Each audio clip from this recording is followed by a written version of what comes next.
you working with psychedelics is like having a baby. Yeah, you have your preparation when you make the decision, you know, to conceive or to keep a baby if you didn't make that decision before.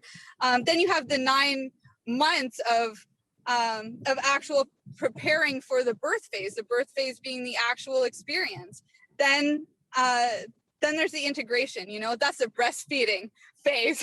You know, that is the 18 years that they're living at home and you're paying for their stuff and teaching them about life. And then there's when you got grandkids coming in. You know, this is a journey. This isn't immediate. Yeah, it's fast to wake you up, but it's not, the work itself still needs to be done.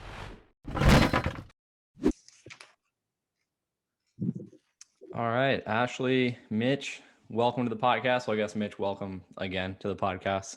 I know Ashely and I connected via Institute Integrative Nutrition last year, 2020, some point, just common connection there. And what brought today's conversation to mind on my behalf was just seeing how we're all connected in various different ways, just like, you know, life is, but you know, specifically with Mitch, Ashely and I being, you know, health coaches, former health coaches, whatever you want to call it, as well as interests in the mind, consciousness, psychedelics, meditation, like just peeling back the layers of identity. And I figured it'd be a cool opportunity to have the three of us chat and share, you know, our journeys, our beliefs, our perspectives, you know, what we're you know, what expertise we have to share with other people and just see where it goes. So yeah, I guess formally, Ashely, welcome to the podcast. Yeah, thank you so much. I'm really so excited to be here. You know, this collaboration, it was just like a bunch of synchronicities that led to it. I just reached out. I actually thought you were in the same area as me, and you're not, but like, what a awesome way to connect anyway. Like, if I didn't actually do that and didn't open myself up in that way, none of this would even be happening. And I'm really grateful because you guys are awesome. I've been following you for over a year now and just love what you're up to. So thank you. It's an honor. Awesome. Well, it's my pleasure. And I mean, I appreciate the words. And that's why I see so much synchronicity with the three of us. And Mitch, I want to have you hop in and say what's up. And, you know, we'll just kind of kick it off from there. So yeah, what's up, Mitch? Beautiful day here in North Carolina, man. Stoked to talk about some mushrooms and some consciousness and all the good things. Yeah, awesome. Well, before we get into all that, one thing you just said reminded me of what you told me a couple of days ago, because you went to the beach with Katie and some friends to see Widespread Panic and a couple other bands out there.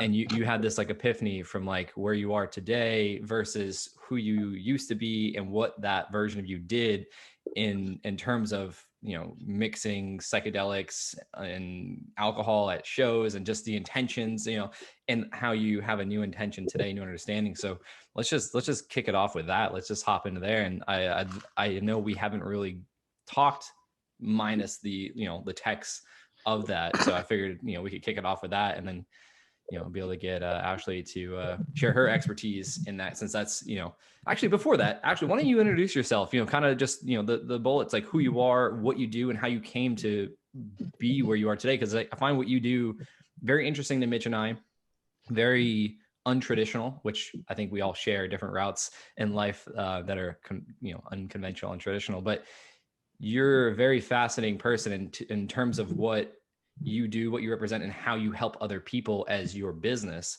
So let's start there. And then Mitch, after, you know, actually explains that, just kind of, we'll just tie in what you wanted to share with me about this, like this aha moment you had this past weekend or whatever it was. Cool. Yeah. So for me, like IIN was great, but it's obviously not the start. You know, that was an awesome part of the journey, but you know, I had a lot of trauma growing up. I saw that the trauma that I was experiencing wasn't only mine. It was, you know, residual from, you know, stuff that my mom didn't deal with, stuff that my dad didn't deal with, stuff that their parents didn't deal with. You know, I saw that there was this pattern going on. And in the midst of recognizing these patterns, I was also, you know, I didn't have a lot of foundation. So I found my patterning, my parenting. I was getting it from Mama Nature, who was like, you know, started building my structure around the moon cycles, the seasons, you know, to get the most out of life in that. But like most people who experience trauma, this led to addiction at a point in my life. I spent a decade in the hospitality and tourism industry, and a lot of it I don't even remember, to be honest. I know I worked hard, but I partied hard too. And I had this awakening at one time. It was really a voice in my head. Most people may have committed themselves at that moment, but I just decided I was going to listen. It just said, Ashely, like, it's time. You need to go back to the roots of where this happened. And so I went back home to where my mom's family is, and I started dealing with some stuff, and I got myself sober. I took a year off work. I started really getting into nutrition at that time for myself. I went so crazy with working out and nutrition that at one time, I was doing 2 hours of Kundalini yoga a day plus running to get that runner's high because I'm not drinking. And then with nutrition, I started seeing some of the conspiracies that were going on. I was starting to see the big picture, right? It's not multiple conspiracies. It's one conspiracy that comes back to your plate. And so I wanted to see how food grew. And so I'd only eat stuff if after I tried it, I'm going to get away from here. If after I tried what it was that I was eating, I could grow from the seeds, from the roots or the cuttings, things like that. I wanted to know that it was going to bring life force energy. And from, this experimentational phase of my life, one of the healthier ones, I ended up enrolling at the Institute for Integrative Nutrition, which allowed me the opportunity to become a health coach. But what makes me unique among health coaches is the psychedelic aspect of it, right? And this really hit me. I was experimenting with psychedelics most of my life, I would say probably younger than most. But I was mixing it with the alcohol and these other things, which again, still weren't healthy.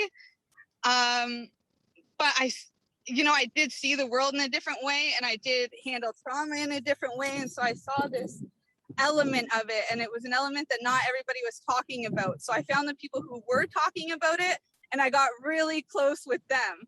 And I took their messages. I just found, however it is, I align better to those messages because I knew that there was something to it.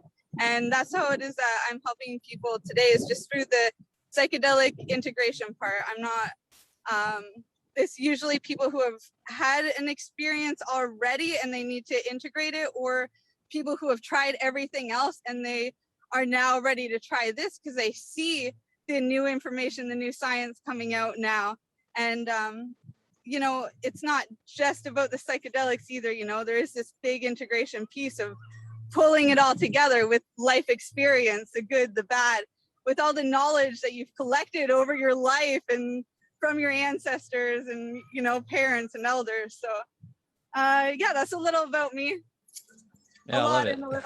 I appreciate you sharing that. And the key word you use is integration. I mean, even thinking back to Institute for Integrative Nutrition, they teach you all these different concepts. And one of the first things that pissed me off in orientation when the, I guess, former founder, Joshua, he said, we're not here to teach you what to think. We're here to teach you how to think. So they threw paleo, veganism, whole grain, high carb, low carb. And I just was like, what the fuck? Because I'm here to learn. And now I'm like confused. But also being able to do that, you learn about yourself, you learn how to think for yourself, you learn how to ask questions that aren't being asked, and how to see a conversation or a topic or something from a different perspective. But ultimately you learn how to integrate everything you're learning in your own way that resonates. And so I love that you mentioned that. And that's something Mitch and I have been talking about for some years now, is just, how do we apply this? How do we take whatever it is, nutrition, business, fitness, psychedelic, whatever, how do we make this practical as a human being to get to the next level, whatever that means to the individual, of life, of consciousness, of love, of health, of success. So I love that you mentioned that. And before we go back to what I wanted Mitch to share from his experience this past weekend, what psychedelic do you focus on with your clients? And how did that specifically start? Like, was there a moment that like led to you being a coach of this integrative practice, or how did that all come together? And what is the main chemical or component that you work with in terms of the psychedelic world? mainly work with psilocybin. I've been working with psilocybin mushrooms, magic mushrooms, for just over 17 years now. Also, cannabis is another one, but there's so many cannabis experts right now. I don't actually focus there, even though, you know, it's one that I have experience with. When it comes to the integration part, though, I do integrate in other medicines. It's just because that's my focus doesn't mean that that's all I've worked with, but that doesn't mean I'm going out and trying everything just because I can, just because it's there and being talked about either. It's like almost a calling. Like Cambo frog medicine, it's not necessarily considered a psychedelic, but it's one that really called to me. It's like I didn't even know that it existed, and then all of a sudden it was there and it was everywhere, you know? And that was a moment I knew that's the one. With psilocybin and cannabis, like for me, it's always been there. For me, it was always the better choice over alcohol, over pharmaceuticals. Like I watched what pharmaceuticals did to my parents. I was not touching that stuff. Like, you know, that's probably, that and caffeine are probably the craziest drugs in my mind. So, you know, I knew it was the better choice. And so I went there and experimented there. When it comes to my practice, mainly it's psilocybin. Like that's what everybody wants to talk to me about. That's, you know, that's the one that people come to me for. So. Okay. Yeah, I know Mitch and I are probably going to have a million questions. We'll probably have to do a proper like second episode specifically with you and breaking down all these components of your practice, because I know there's no amount of time we have today or even in a month to cover all these different aspects and all the questions that come from a question and an answer. So we'll save that for later, and we'll see what naturally and organically comes out from this conversation. And with that said, I want to appreciate you sharing that, because now I have a better understanding of what you do versus what I thought you do from our last conversation, some stuff I follow you on Instagram and stuff like that. But I have a lot more clarity, and I know there's going to be a lot of questions that come from that, especially when Mitch and we think together and talk together, especially with someone like yourself. I see like there's going to be continued conversation. So with that said, Mitch, with everything that Ashely just shared, I want to go back to what you texted me about the, was it last week or the week before, from your adventures, the widespread panic, you know, what was it, 3 or 4 day event, you know, music festival type of thing. Because you specifically had a takeaway you wanted to share with me, and I told you let's wait either to you and I hop on a podcast, because I know there's going to be, like, whenever we talk, there's so many things that are profound that we know can help someone, and so we're always talking, and like we always say, like we should just be recording this to share with others. So I'm glad that we waited, and it makes so much sense as to the time being now when we have Ashely on board in this conversation to be able to share. So I would love for you to just take some time to share, you know, your experience, what that takeaway was for you, the aha moment that you wanted to share, and we'll just kind of keep going from there. Yeah, man. And Ashely, great to hear that you. It sounds like we came from kind of the same background of working hard and partying harder. So that was definitely me. And why this weekend was relevant is, you know, Widespread Panic's always been one of my favorite bands to go see. I love them. Are you familiar with them by any chance, Ashely? Panic at the disco, is that what you said? Oh, how dare you! Widespread Panic. No, I'm sorry. So they're like they're kind of like the Grateful Dead and the Allman Brothers had a baby. Oh, right. I know both of them. Now we're talking old school. Okay. So it's like Southern rock jam band, if you will. So anyways, they play these like real jammy sets, and I followed them since I was in college, and I used to be on tour when I was in college, and I sold mushroom chocolates, and I sold t-shirts and grilled cheeses and waters, right? And so was partying my butt off, was absolutely drinking way too much and doing all the things, and that was that's about the time I have a brief history. I hit my head when I was partying in Germany at one point, and had really bad anxiety. And I used to use, I guess some of these concerts used to be kind of like my escape, if you will. I didn't know that it was more therapeutic at the time, but looking back, it was absolutely very therapeutic. So I knew that if I went to a show, I was going to eat some mushrooms, and I knew that if I ate enough, I could break through the anxiety that I was dealing with, and feel like connected to everyone and everything, and have these just magical experiences that would get rid of the anxiety that I was dealing with for weeks, if not months at a time. It was awesome. Now, I was also, like I said, drinking a lot, and a lot of really good friends. Like when you go to one of these shows, lots of really good community and people around you, and but things can get out of control sometimes. And this past weekend, I keep having to give a little bit of context to this, but so for the last couple of months, I have been recovering from COVID. I got my ass kicked, and my gut's been really messed up. So I wasn't able to do the things that I wanted to do. Like I was really looking forward to eating some mushrooms, enjoying some cannabis. Both of those things, my adrenals are kind of rocked and my gut's rocked. So neither one of those are really good for me right now. And that's really tough for me. I was really looking forward to it. I thought I could heal in time, but I couldn't. And along with having a couple of drinks with people too, I was really looking forward to that. And so leading up to it, I was getting nervous, man. Like these are my fun friends, my crazy friends from college, and they're used to me being wild and in the life of the party. And I didn't know how it was going to go hanging with them, if I was going to be so completely sober the whole time. It was my first show ever going and being completely sober.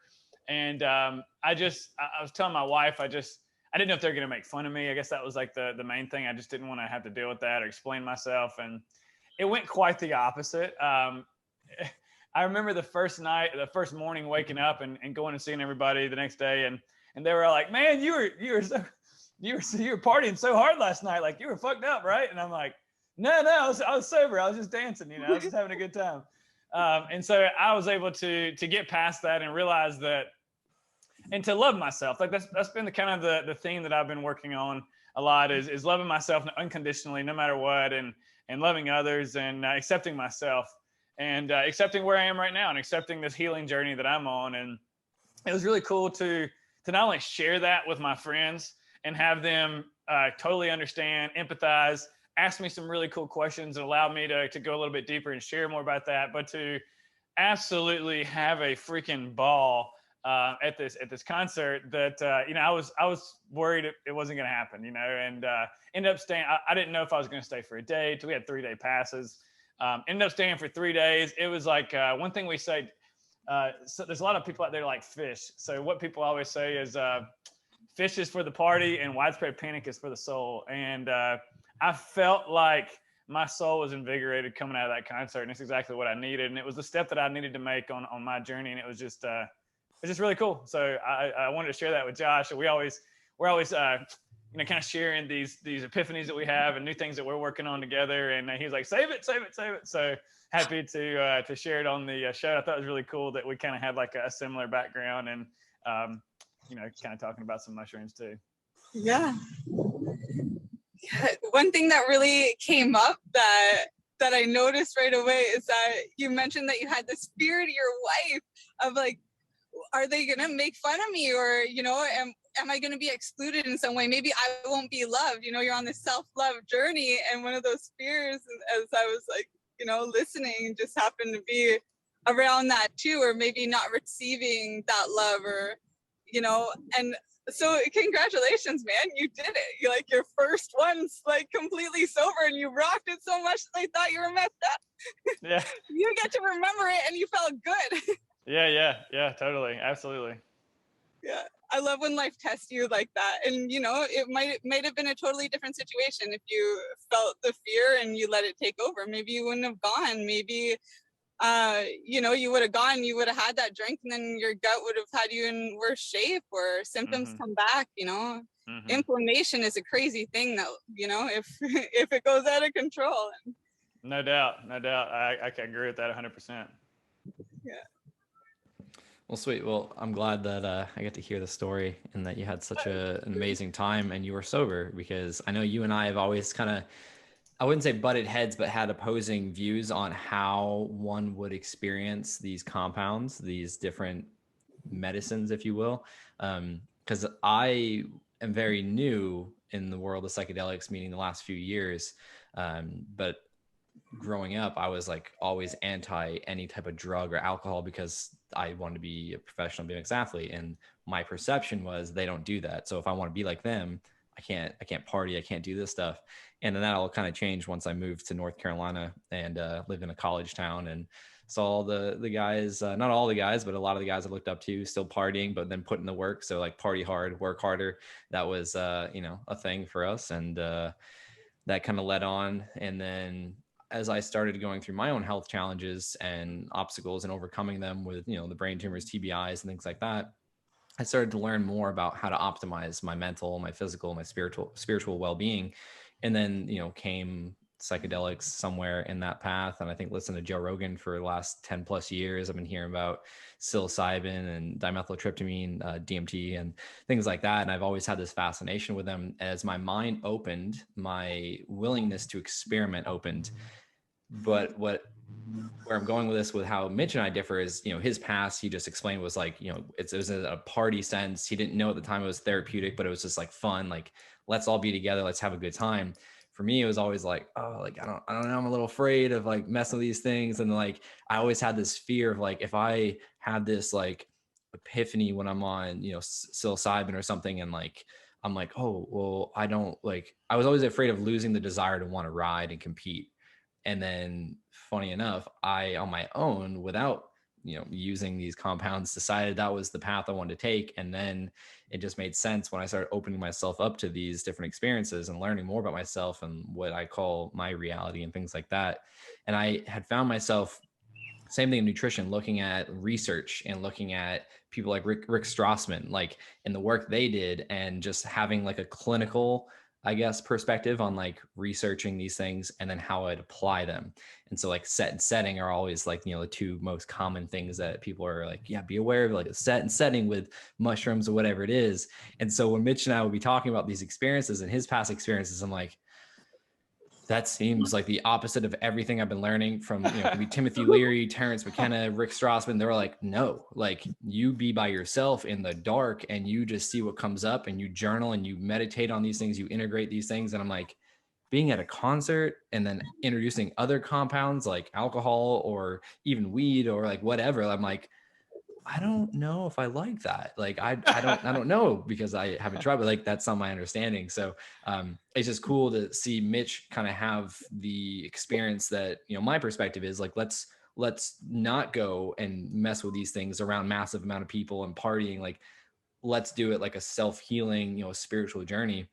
And I'm curious, like, what is your perspective on that, Ashley? Like, I know because you've been 17 years or so, you said you've been in this world and you've helped other people integrate and you know, yourself, you know, how has that shown up for you in terms of working with clients or yourself even? Like where I guess the better question is like, what is your perspective on like using these using these plant medicines in a form of, you know, partying or socializing, or do you have the perspective of, you know, maybe by yourself or with other person or whatever it may be, more of a spiritual, like secluded type, or are you kind of in the middle? Like where do you lie on that? Again, I really like to go with intuition. If your gut's out of balance, you can't really trust your intuition, but you know, if you are, you know, in a healthier spot, you can really just wait for the signs to be there. And so I've experienced both, right? You know, over a decade in the hospitality and tourism industry. Before I even went in that industry, I was experimenting with these things. You know, I've seen so many different environments, but from my personal experience, I do believe that the messages get really messed up if you even are able to take back anything. There's a lot of wisdom there, a lot of wisdom that, you know, we aren't getting from our ancestors or from our food anymore, you know, and that information still comes from these things. So you want to make sure that you're clear enough to be able to take on these messages. And at the same time, you know, I don't exactly agree with Terrence McKenna. While I love him and he was like, you know, such a big monumental part of my own journey, I don't necessarily agree with, you know, taking that like a heroics dose in silence and darkness. It's like my personal favorite is taking those doses and doing, you know, a field trip. You know, going out with like a few friends, you're barefoot, going down the trails, you go to the water, you lay outside as the stars start coming out, and you start understanding black holes because you're actually seeing them. That's the kind of stuff I love. But there is value in all of it. As much as it does make me nervous, with the mixing of some substances, some go very well together, like cannabis and mushrooms. They go very well. Alcohol and cannabis, or alcohol and cannabis don't really go together at all. Like somebody either smokes or drinks. You don't often see them be both a chronic and alcoholic. So that one's kind of, I find, does itself. But I mean, if you're taking mushrooms and drinking, that's not necessarily the best, because your messages aren't going to be the same. You have alcohol, which takes the essence out. That's what a tincture is, right? It takes the essence out of the herbs. That's what alcohol does to our body. It takes the essence out. And then you have this mushroom that's giving you information, the communicator. That's why it's blue, and it's just feeding you messages from the collective. And when you grow psilocybin mushrooms, it actually looks like an umbilical cord. So I always think about it being like an umbilical cord to the universe. And so, you can see obviously in those two analogies that they're completely different worlds. So when you're mixing them together, you're going to be confused and the messages are going to be confused. If that's what you're going for, just to get messed up, sure, that's fine. But if you're actually going for a therapeutic purpose, I would stick to, the naturals. I find that pharmaceuticals also mess with these things, just like they mess with other herbs. Like if you're depressed, St. John's wort is a great flower to go for, a great herb that you can go for. However, if you mix that with an SSRI, you've got problems. So I do find that, there is some boundaries around this, but each person's a little different. You got to experience. There's nothing that I'm going to tell you. If I tell you no, go, don't do something, chances are you're going to be like, well, I just want to see. You just want to test that boundary, right? So, I will say there are boundaries, but find out for yourself, because, as Terence McKenna would say, take it easy, but take it. Yeah, I love that. And, I don't, like how you alluded to, I don't think there's a right or wrong. It just depends on the intention, what you wanted to get out of it, what ultimately you're putting into it.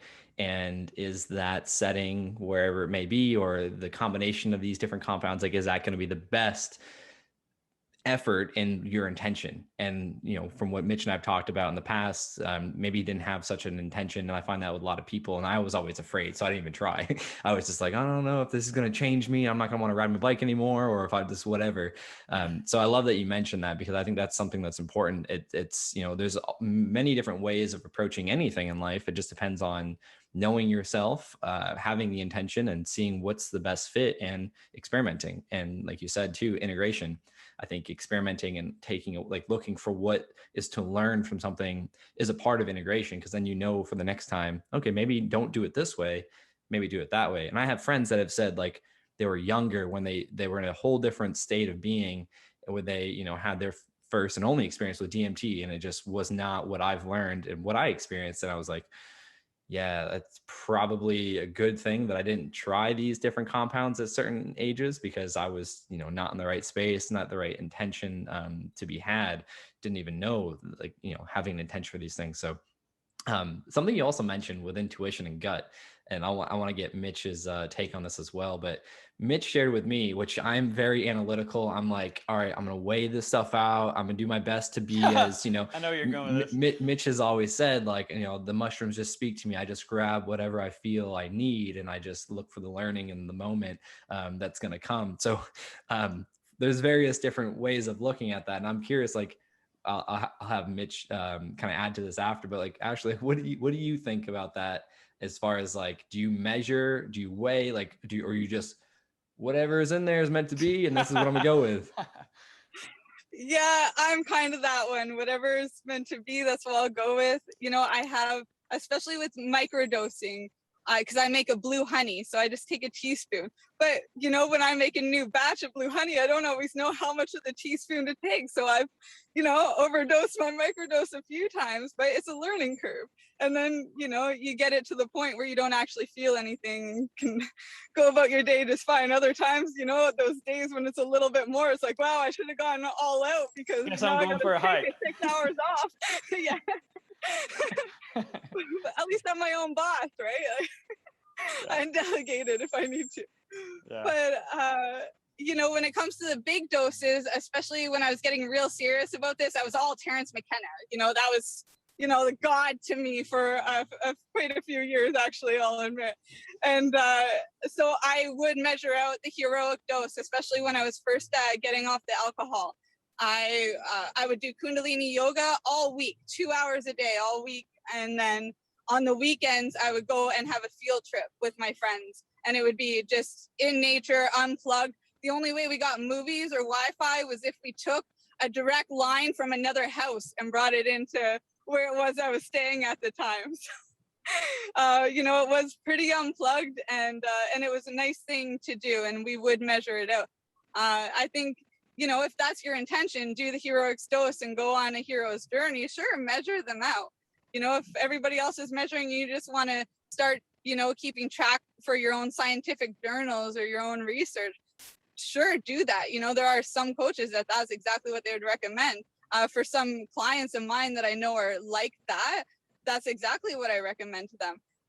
However, for my own personal self and what, most of the people that I end up working with, it's like I'm training them to be more in tune with what their body's saying. And I'm tuning them into, the downloads that come every single day from wherever it is out in the ether, So, I do try to strengthen those muscles more so most of the time, especially on my own journey.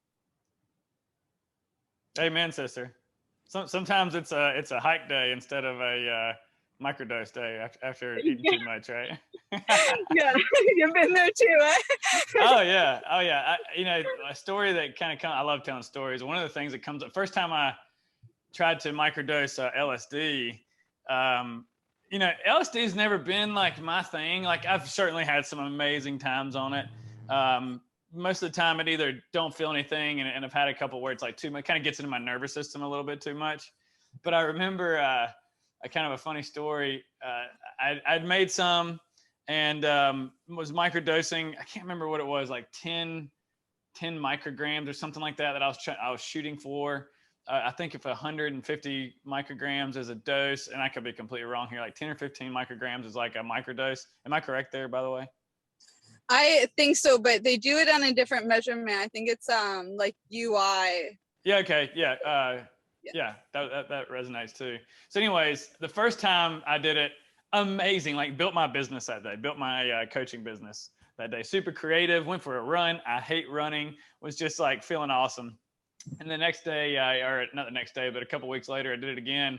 And it was like a little bit too much. And I was like, well, I guess we're going for a hike today. Like there was no productivity that day. It was like just a little bit too much. I had fun. I had a good day, but I was not productive whatsoever.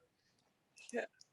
But sometimes I think that's what it is. I was just in this summit for the last 7 days called The Biology of Trauma. And, I tell you, I think I was pretty traumatized the first day it was over because I was like, whoa, I had to visit so many other things. But one thing that really came up was the sympathetic and parasympathetic nervous system.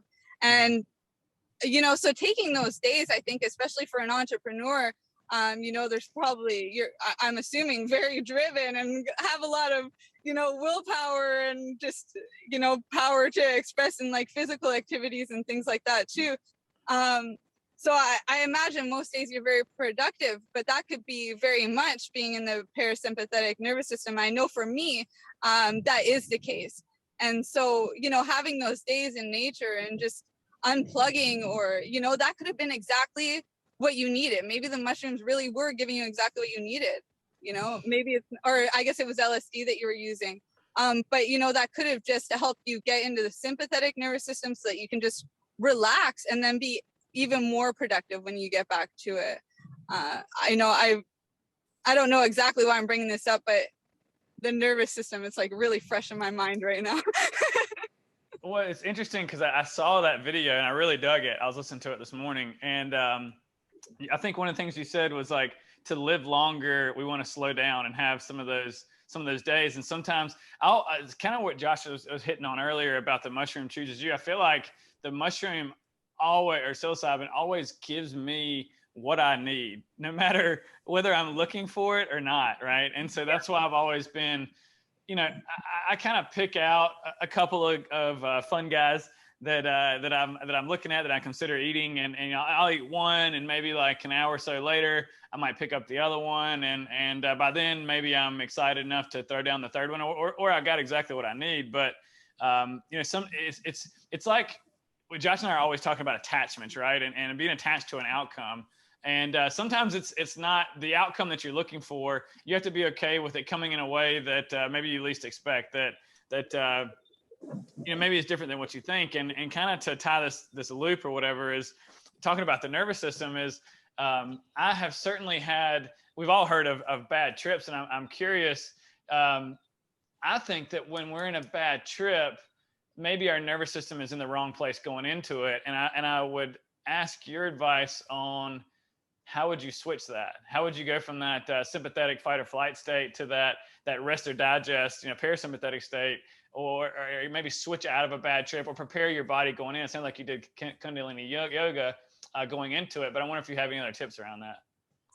Yeah, laughter breaks up any intensity. I would say laughter is the best one. And I've had some crazy bad trips, even though psilocybin is my medicine, it's really been a great calling and an amazing tool in my life. I have many bad trips. I am like this spiritual being, we all are, but I really tap into that part of life.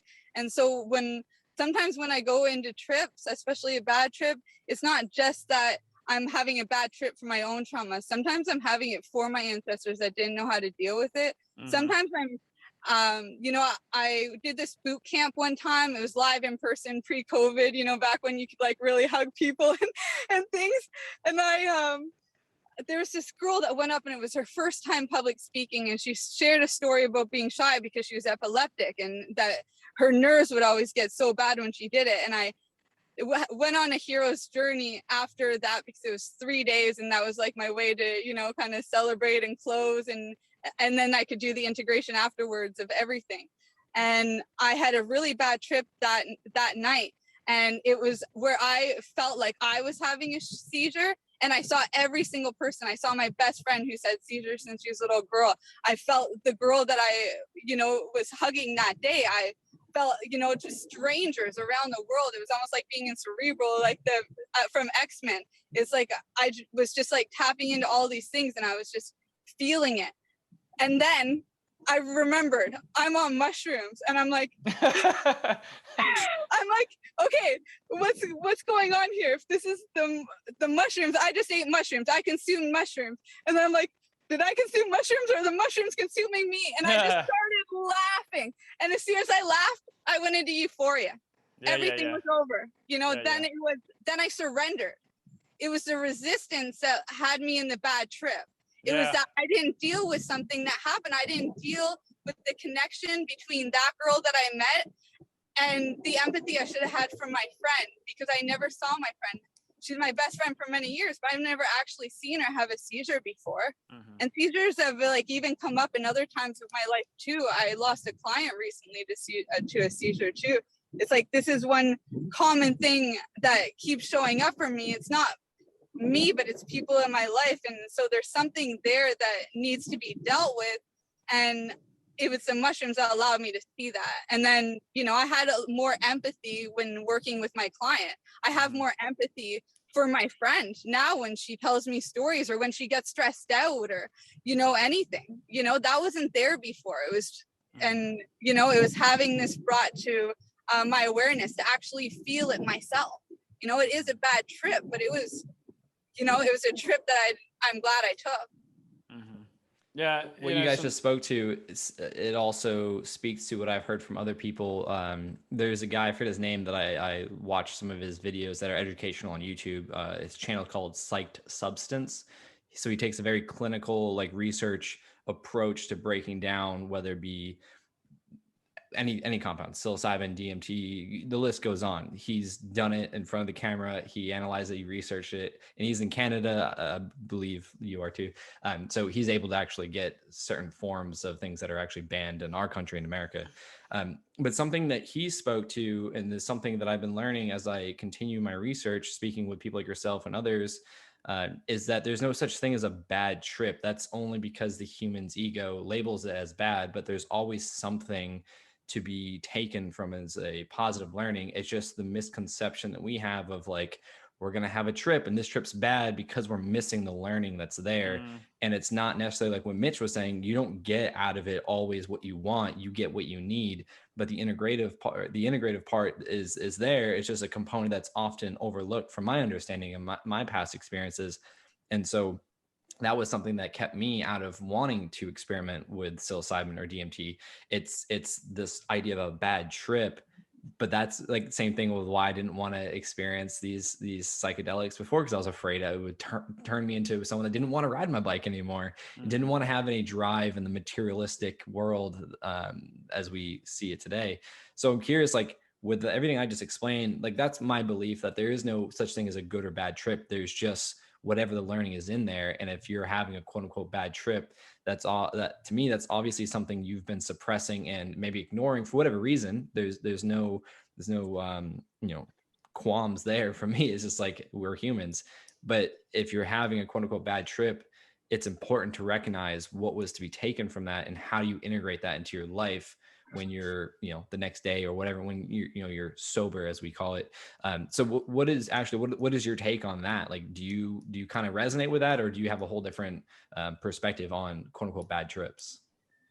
No, I love that. Everything you said, you've obviously really done your research on this, and yeah, there's always something to it. But here's another thing, right? It's not always about the psychedelic experience. We can do this in our regular life too.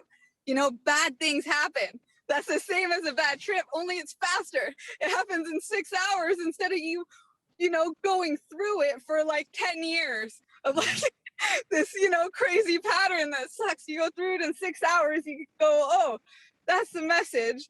And then you do take the steps to make it better in your life, to rectify that, to have reverence for the medicine, be grateful for the experience, find the gratitude and the love inside of the lesson. Totally. Yeah.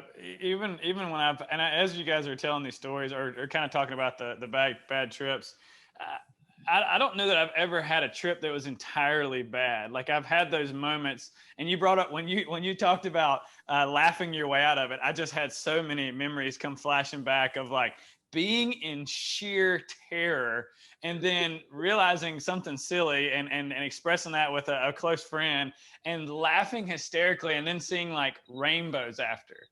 and just wanted to kind of share a couple other things, ideas that I have if people like are having a bad trip, what to do. Like one, realize your own mushrooms. You said that, like your own, and whenever I'm having a bad trip, the thing that comes to my mind is like, you chose to do this, And so I'm like, oh shit, I did choose to do this. But what I do is, laughter, absolutely 100% agree with that. That's probably the best medicine. The other thing is like, if you're not already in nature, which I encourage people, like get into it, man. Like crawl around on the ground. Like I love trees. Like I'll climb trees. Maybe don't, be too dangerous with that, but like climbing trees and like getting in the water and swimming. And I can't remember how many bad times I've had, like odd trips, I would say, not necessarily bad, but like stressful moments. And it probably is me just kind of processing some shit that I'm going through at that time, and what that is necessary. I need to purge that out of my system. And what I've done is just like crawl around on the ground like I'm a monkey, or like get up in the trees, and all of a sudden I'm like, this is awesome. Like I completely, what was I worried about? And it brings you right back down, kind of grounds you, if you will. So that'd be some of my takeaways from some of the more challenging trips that I've had and the ways to get out of them. Yeah, that's beautiful. And what you're saying too about just, crawling on the ground, tuning into your animal instincts, that inner animal. We have many of them. I love druid animals, the spirituality around like each and how they present themselves to you at different times is beautiful. In Native American tradition, that's one way that they would celebrate too, is that they would have a fire, and then if they were feeling freedom, they'd be the eagle around the fire. If they if there was something that was right in front of them, but they didn't have the clarity, they would be the mouse. They're just tuning into these different, these animal instincts that are inside of us to find those messages. And they do it around fire with dance and laughter. And yeah, laughter is the best medicine for sure. Mm-hmm. It breaks up any intensity. It gets you right into that, that feel good state. It sounds like what you had too was like, the laughter and then the rainbows. Yeah, you were using psychedelics, but that even sounds almost like a Kundalini awakening or a spiritual awakening in that too, really opening up all the chakras and seeing that spectrum, Totally. That's really cool, man. Totally. Yeah, 100% agree. Actually, you mentioned a couple of things that resonate with me right now and in my past. I think we, I don't know if we've talked about it, but maybe you saw I posted about it a couple of months ago. I had my first seizure in 11 years living with one or more masses in my brain. The only other seizure I'm aware of having was when I was 16. That came right after I got knocked out. My friend that was filming stopped filming because he said I started having a seizure on the ground. But fast forwarding 2.5 months ago in May, I had a seizure. Thankfully, Jackie has a medical background, like very calm, and she recognized it and did everything, but it was in my sleep, and it kind of reminded me of a lot of these things we're talking about, and not being attached to things and letting go of control and fear and all these things.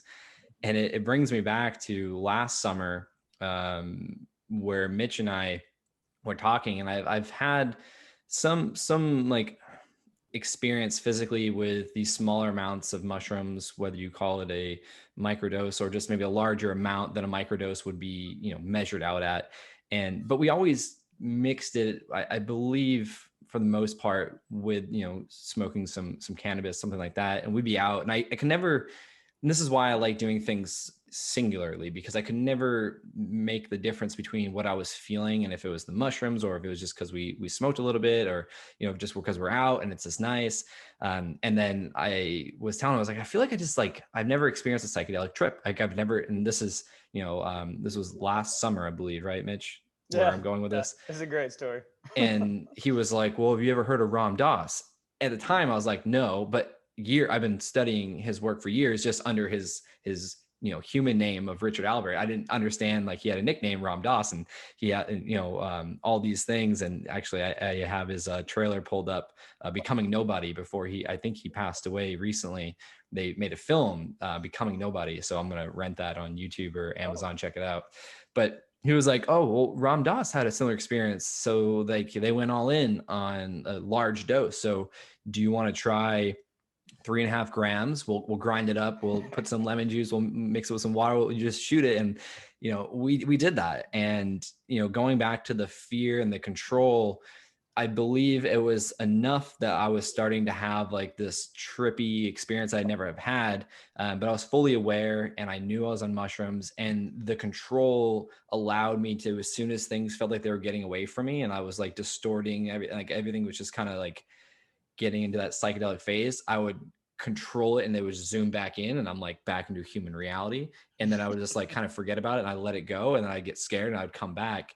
And it led me to learning more about DMT and how you don't have any sense of control with DMT. Like and it's 15 minutes. It's not 6 to 8 hours, which I'll have to explain that another time, my experience with that. But I've been so fascinated with DMT because I do know that I've been working through this challenge of being controlling over aspects of my life, which stems back from childhood trauma, which stems back from generational trauma with my mom. And then, we keep mentioning the word ancestors, like there's a lot of that. And now that I'm in this place, I see myself as the person in my family, breaking that generational trauma bonding and passing that down to the next generation, things like that.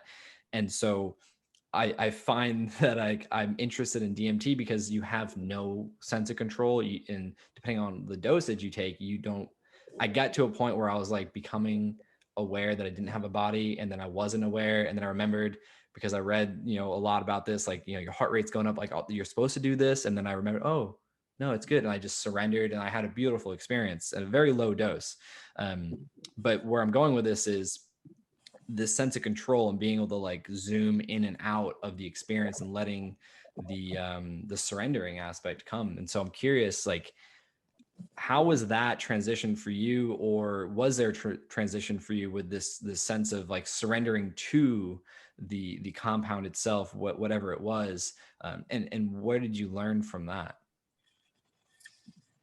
Yeah, surrender is still something I'm learning in my regular life, but psychedelics do definitely help. And I see your point there of how it integrates with attachment. It is, it's an attachment to, okay, I have to be here, or I have to be in control. And it's funny because Ram Dass did the be here now. Meanwhile, it's like when you're using psychedelics or meditation, you're not exactly here now. But yeah, it's just funny. I just realized that. And then I guess when it comes to surrender, psychedelics are a great teacher in that when you're working with the larger doses, there's less of it to really do, because you don't have a choice. You've already committed. You already made your choice now, and now they're taking over. But when you're doing smaller doses, you definitely do get that choice. I've even done it on the larger doses where I've seen tunnels, and I had the choice: do you go in or do you go out? I've had it another time when I was in the forest and I saw a tree. It was a moment when it was almost like a decision. You can the trees were talking to me and like saying, okay, come on in here. But I felt that it was a dark energy, not like a loving energy. And so there's a part in my mind that said, oh, if you go in there, that would be like a psychosis, or a psychological break, maybe like schizophrenia or something. And I didn't do it. I just had this negative energy. So it's nice too to be able to have the control and make those decisions. And I feel with DMT, what Dennis McKenna always said is that it's the same dimension as psilocybin. You're going to the same place, only it is faster. You take less back from it, and you don't have the choice. You're just right there.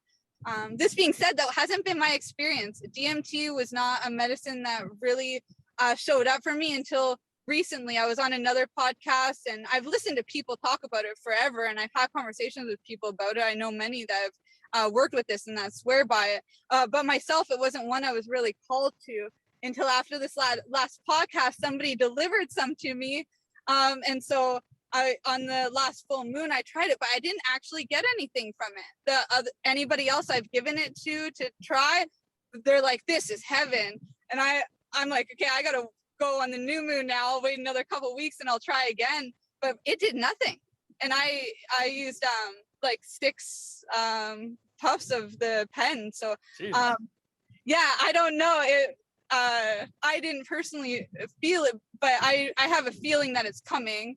It just that wasn't the day. There was something off about it. Something with me didn't allow it. So this is a really relevant conversation. I don't have an answer for you there.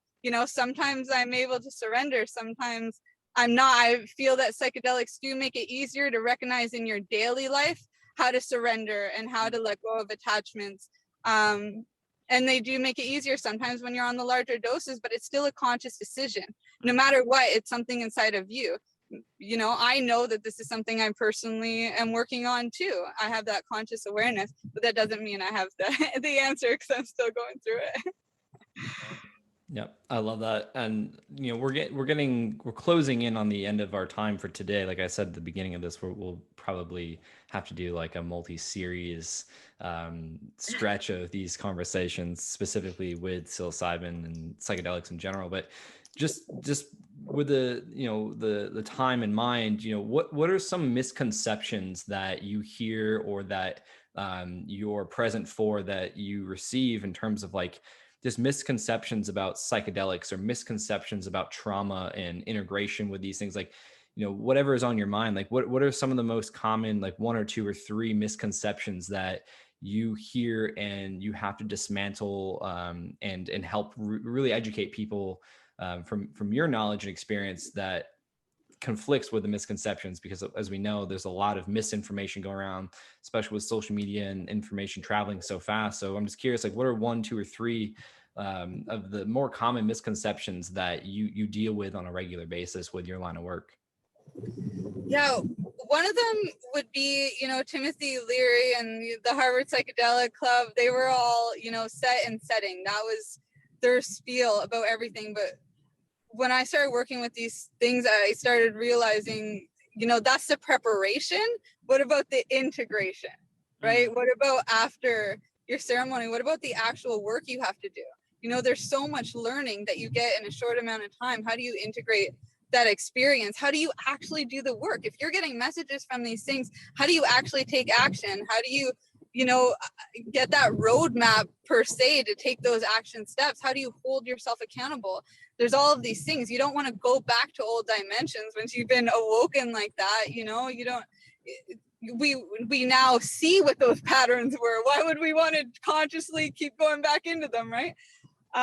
So I feel that, that's a really missing component that wasn't talked about. It's talked about more, my mentor, Dr. Dan Engel, that's his big thing too, the Institute for Integrative Nutrition. Like Dr. Andrew Weil, he was one of the Harvard Psychedelic Club, he was all the integration. He helped found that place too, integration he saw was a piece as well. And that's why he went the nutrition route. Ram Dass, Harvard Psychedelic Club, and he ended up going to meditation and finding a guru. There's all these aspects that are so important, but people weren't talking about it. They were taking action in their own life, but they missed out in sharing that information with everybody else. And it's so important, because you working with psychedelics is like having a baby. Yeah, you have your preparation when you make the decision, to conceive or to keep a baby if you didn't make that decision before. Then you have the 9 months of actual preparing for the birth phase being the actual experience. Then there's the integration, that's the breastfeeding phase. That is the 18 years that they're living at home and you're paying for their stuff and teaching them about life. And then there's when you got grandkids coming in. This is a journey. This isn't immediate. Yeah, it's fast to wake you up, but it's not, the work itself still needs to be done. And that, I think, was one of the points that Terence McKenna was making too, is like, yeah, you can go the meditation and yoga route. You can find a guru. You can, even in medicine today, there's so many people in the summit that I was just in, all professional doctors, very amazing credentials, and they were filling in these pieces in that form too. But what about really it all coming together? What about the accountability piece? What about the actual work and saying, like, the supplements still aren't a magic pill. Psychedelics still aren't a magical pill. It's still work. They help you get there faster. They're just tools. Psychedelics are just one tool. This is, everything else is too. And it all does work together. You just have to find your formula for alchemy. Yeah, I love that. And I mean, I'm like a big how and why person. Like, how does that work? Why is that important? Why does that do that? But I've also learned that I'm more so cool, what next? Like, what do I do? How do I take this and apply it? Like, how do I take this amazing learning and this wisdom, and what do I do with it? Like, the quote, knowledge is power. I disagree wholeheartedly. I believe applied knowledge is power, because I see so many people, and I've talked to so many people that don't do anything with the knowledge, the experience, the passion, the love that they have to share, because they don't know, like, whatever is blocking them from doing it. So the knowledge is there, but applying it is not. So I love that. And also to tie the second piece into that, that's why I like learning from many different people. We've talked about similar people, but then I also I like to look at the other side too. Like, what is the other side of this conversation saying? And then that helps me ask questions over here with people that do resonate with, that I am a big believer of. But why is this person saying that? Is there any grounds? What evidence do they have? Because we have this this idea that, you know, we have to have evidence of something being true. But then there's like, well, is there any evidence of this being false? Like there's two parts of this. So I love that you said that, because I think it's very important that we have multiple streams of information. You mentioned earlier, like downloading these pieces of information from our lives, like what do we do with it though? And I find where I used to get stuck was, you know, I'd be so dogmatic about one thing because I'm learning from, you know, similar people that have the same perspective, which ultimately doesn't help me as my own being, because I'm just taking them and modeling what they're doing. But I'm like, there's other people out there that are very high level thought leaders, expertise are up there. Like, what are they saying? And where is this middle ground? That's why I call this, or Jackie and I call this the Gray Matters podcast, because not everything's so polarized one way or another. There's a larger area of substance and context. So great point. So it seems like misconception number one is it's all about set and setting, which is we all, I think, would believe or be on the same page that it's false, meaning it's not the only thing that's important. What I think I'd argue is more important is how you take that experience and apply it to your life, aka integrate it, and what could happen from there. So amazing point. I think that's what Mitch and I are always challenging each other with, is just like, why? Okay, what, like, where'd you, like, you know, things like that, like asking good questions, and like, more importantly, what do we do with this now? Like, we're here, we found common ground.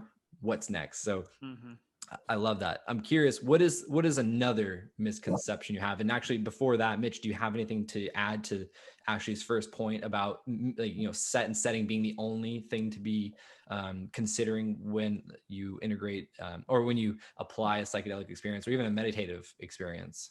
No, I mean, not. I mean, I guess the only thing I would add on to that is, she said coming back to the same dimension. Like if you don't do the integration work afterwards, what I found is you're going to get the same message next time. And next time this time it might be a feather. Next time it might be somebody's hitting you over the head with a hammer. And that's not going to be as enlightening, or maybe as enlightening, but maybe not as fun or as easy, as elegant as the feather was. So I try to do the best that I can, even in the social settings where it's in a concert. I've always had, whether I'm picking up a rock, I'm famous for like bringing something home with me, right? I always pick up sidekicks of somehow, whether it's like a stick or a rock or a set list at a show, whatever that may be. And I just want to take it back into my life and integrate that in a way that allows me to be more whole and allows me for the next message. Because like if you don't, you're going to get that message over and over again. And who wants to go to the same party over and over again? Like I want to keep growing as a being. And I think that's what's necessary is that integration work that we're all kind of getting excited about. Yeah. I think that's why you and Ashely, I want to ask you, are you familiar with Dr. Joe Dispenza or Dr. Nicole LePera? I'm familiar with Joe Dispenza. Who is the other girl? Dr. Nicole LePera. On Instagram, her handle is The Holistic Psychologist, separated with periods between the words. The Holistic Psychologist. I don't think I'm familiar with her. You may love her work. I gotta see her. Can you send me the link when we get back on? I will. She has a book she just put out called How to Do the Work. Yeah. And it's very relevant to this conversation. I feel like I've heard of that. Yeah, well then maybe. Yeah, I connected with her before. She had, I don't even know, 10,000 followers on Instagram. Now she's got close to 4 million, if not more now. She's a clinical psychologist from Philly that just wanted to do her own thing and help people. She didn't really agree with certain things in the pharmaceutical and, you know, the research world, like whatever.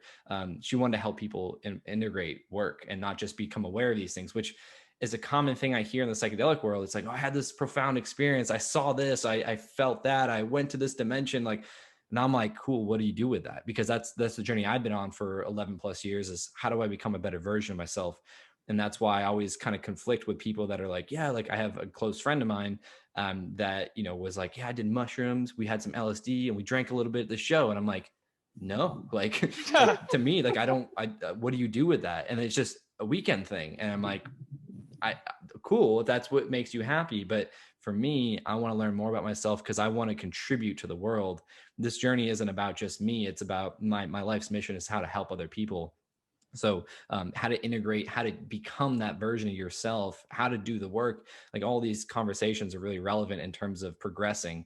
And that's the lens I look at psychedelics, meditation, nutrition, having these conversations. Like that's the lens I look through is, you know, what am I going through now? What do I want to experience? And how do I get to that point? And that allows me to share those wisdoms, those experiences, those learnings, those tools with other people to do the same.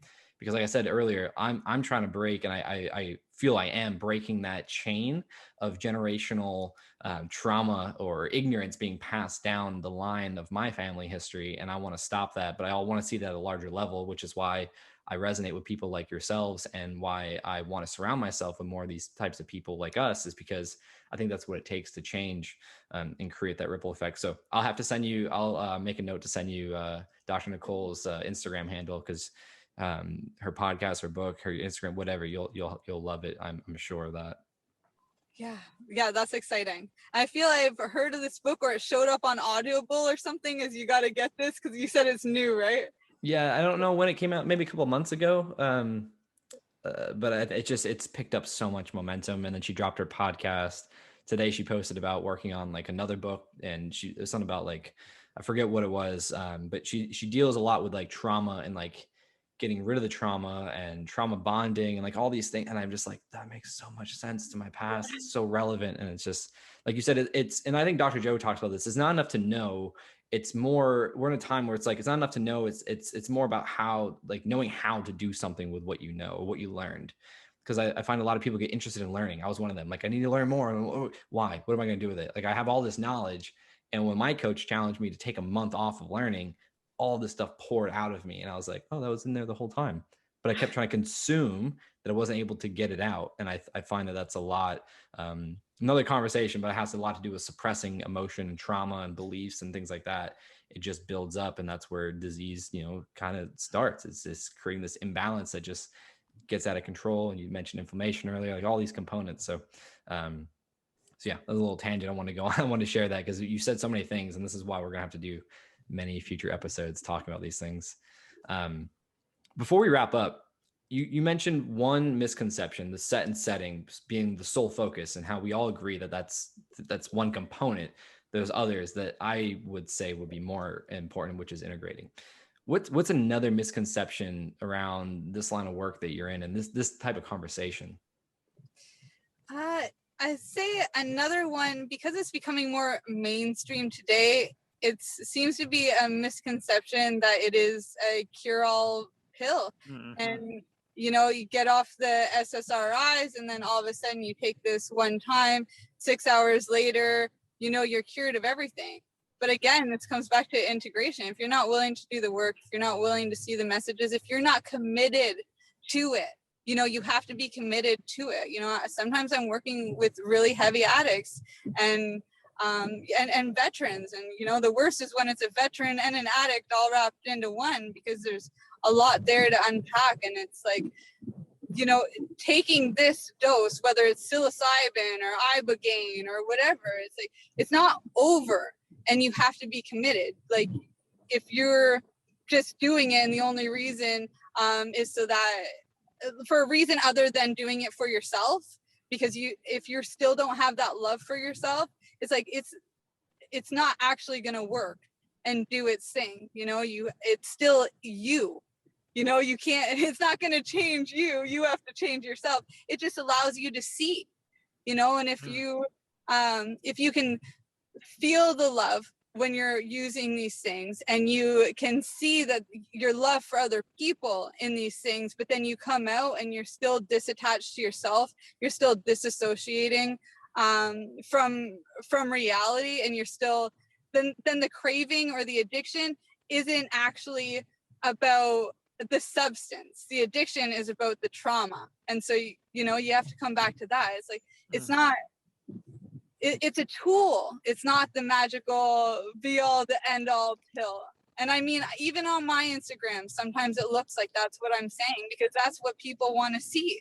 You know, that's what people respond to. But, you know, it's not the truth. There's so much more to it than that. So, you know, and another one would be that, you know, it's this hallucinogenic thing where you just start seeing leprechauns dancing all happy and things like that. And it's like, it's not like that either. It's like whatever you're seeing is what's already inside of you. It's the same kind of stuff that you would see when you're dreaming. It's the same type of stuff that you see when you are eating well and, doing your spiritual practices and able to take some of those meditative, insights into the real world. Psychedelics are much like that, specifically psilocybin. There are some other psychedelics that, you really do see stuff and you can get the kaleidoscope eyes and things like that.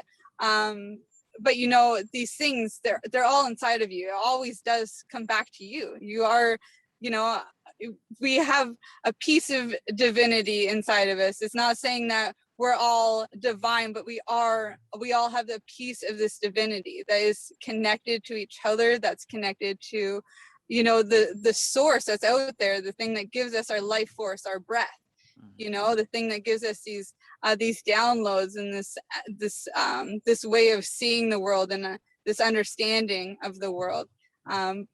But there's still you, and you have to be able to be conscious in your body, not disassociating. You need to be able to be in a place where you can at least allow the idea of loving yourself.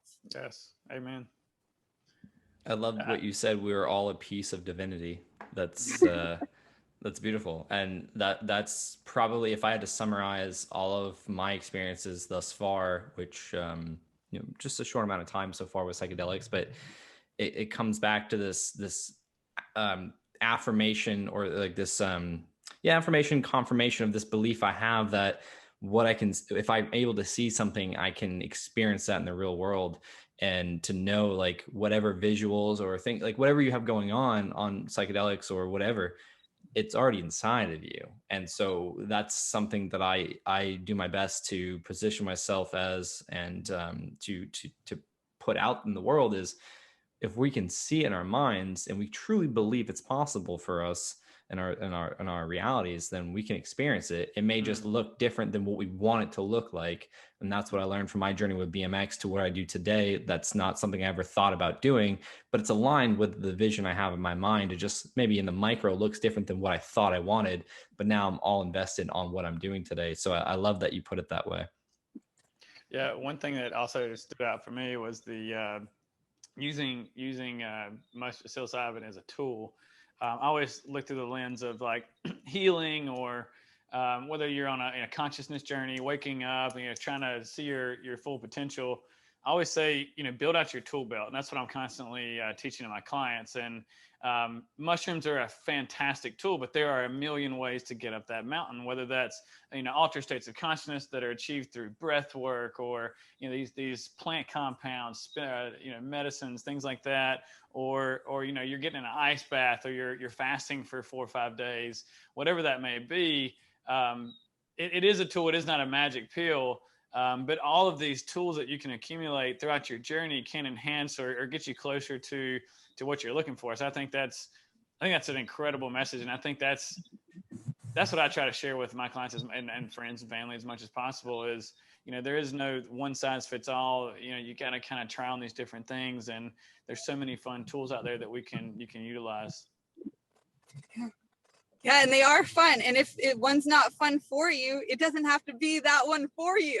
Just because somebody else is doing it doesn't mean it's not for you. Follow the joy. What actually feels good for you, because that's the answer for you. Maybe that gets a little messed up if you're talking about alcohol, because that does feel good too. But it's not a permanent feel good. That's how you know the difference. Yeah. One's a toxic substance, right? Yeah. Yeah. It's something that enhances. Yeah, toxic and temporary, and the other things that are enhanced. I think alcohol can have its place in like a social setting at very small doses. We know that it can even inhibit ketosis at some level, and but it's really easy to go over that threshold and become more of a damaging substance. Yeah, and in the beginning, alcohol was great because it was fermented. How good is fermented foods for your gut?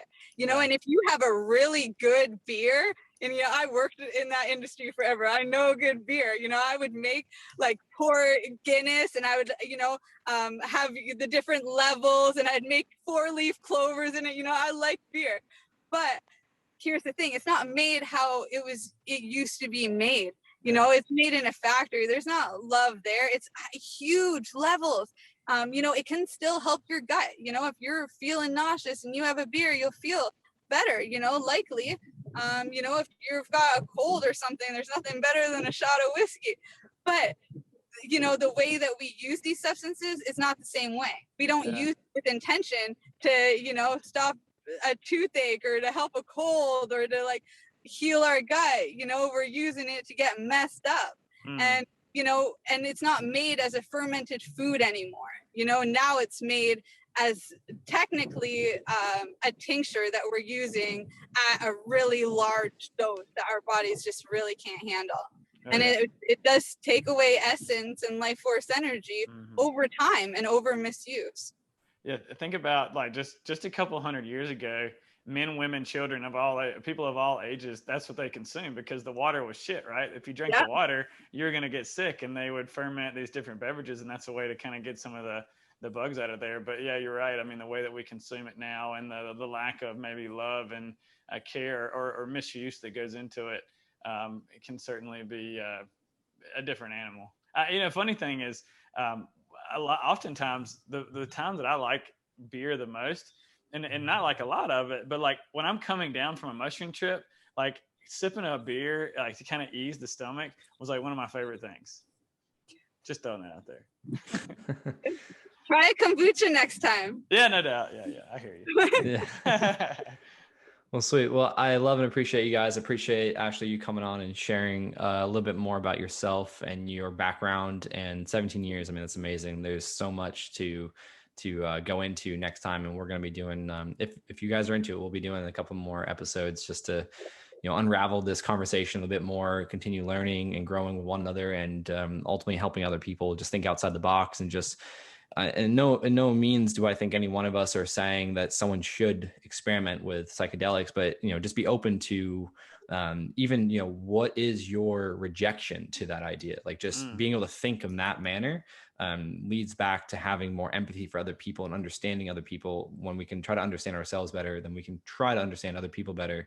And I believe that would be the equation moving forward to having a healthier society on all fronts. And I just appreciate you coming here and sharing your truth and sharing your expertise. And we'll be doing some more research for some questions to pick your brain about and see where it takes us. So thank you. Yeah, I'm thanks really so much, excited Ashely. for it. Thank you guys. This is really a pleasure. I love having these conversations, and I'm really grateful for our time. Thank you.